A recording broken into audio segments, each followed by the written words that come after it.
नित्याभियुक्तानां योगक्षेमं वहाम्यहम् सकलकल्याणं भाजनं यत्र जायते पुरुषमतमजं नित्यं व्रजामि शरणं हरेः प्रारम्भकार्येषु प्रयत्ने भुवनेश्वरः देवादिसन्तु न सिद्धिं ब्रह्मेशा न जनार्दनः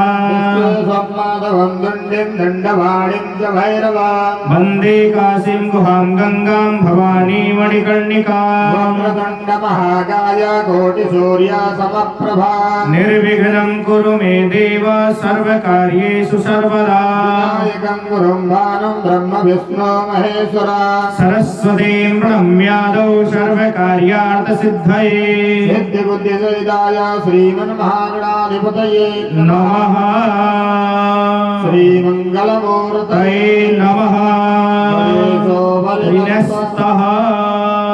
साक्षात्जनभोगे फलद्रव्यं जादाय शङ्करवं कुर्यात् ॐ विष्णोः परमं वदतो सदा पुष्यन्ति सूरयः दिवीव चक्षुराततं